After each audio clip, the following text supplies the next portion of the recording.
We begin our broadcast today. Earlier this week, University of Illinois Ag economist Dr. Scott Irwin sat down with me from his home in Illinois to discuss the latest developments with COVID-19 and its impact on agriculture. And one thing many of you may have noticed is lower prices at the pump, which has been unwelcome news for ethanol producers. Scott joined me to share his thoughts on that and more in the markets. Well, it's definitely an unprecedented situation. We're looking at a situation where in our major cities and we're under a major lockdown that we're looking at probably 50 to 75% less gasoline usage for as long as these lockdowns last. So it's definitely a tough time for ethanol producers because the amount of ethanol that we use here domestically in the U.S. is directly related to the total amount of miles that we drive and the amount of gasoline that we use. So it's definitely a negative situation for as long as this pandemic is in force. Scott, how much of a drop in ethanol consumption can we expect in the near term?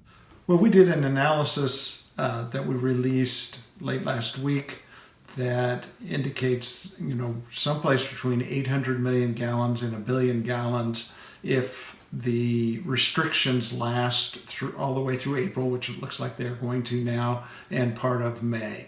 So a big chunk, we could lose as much as 1 billion gallons of ethanol usage. And that's not taking into account anything that happens after the most severe restrictions are lifted, say in May. One potential Band-Aid I've read about is some ethanol producers have asked about applying alcohol for hand sanitizer. Why are they running into roadblocks there? Well, I don't know the regulatory details on that. I suspect it's as much as anything, they have to get the appropriate regulatory approvals to be making a different product from what is their standard product mix. And then secondly, they have the logistics of getting those alcohol supplies to the hand sanitizer manufacturers. All of that has to be worked out, and we're trying to do this in a matter of days or a week or so. So I suspect that those are the big holdups. What about corn that isn't being used for ethanol? Any advice for those producers? Well, at this point, probably the best thing that we can say is just hold on because we really don't think that this pandemic crisis is going to last, another complete year. Hopefully, in 2 to 3 months, we're through the worst of it and we're beginning to see some recovery. And so that suggests that holding right now is probably the best strategy. Let's get a quick check on soybeans now. How are we looking on that front? Well, soybeans have actually done reasonably well. On one hand, soybeans benefit because of the reduction in ethanol production because a co-product of ethanol production is DDGS, which is a substitute for soybean meal. It's also a substitute for corn in feed rations. So, but on net, there's clearly an expectation that soybean meal use is going to go up because of the problems in ethanol. And we're also seeing some port closures and some slowdowns in South America. China's starting to come back into the market. So relatively speaking, things probably are looking better for soybeans than corn and ethanol right now. And Scott, since the coronavirus outbreak has just completely taken up our news cycle, what commodities have you seen that have maybe suffered the most, or which ones haven't been as affected as much?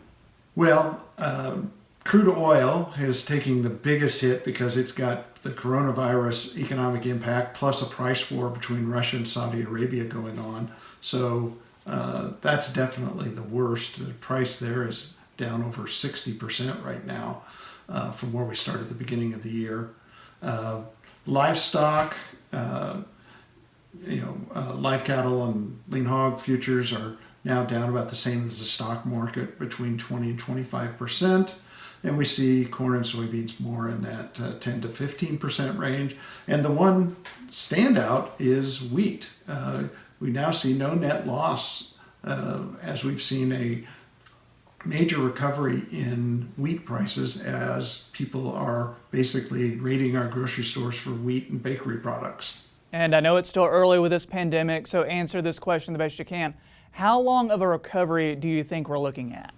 Best case, probably 3 months, and probably more realistic, it will take us 12 to 18 months to fully work our way through this, unless we just have some kind of really miraculous progress on a vaccine in the next 6 months.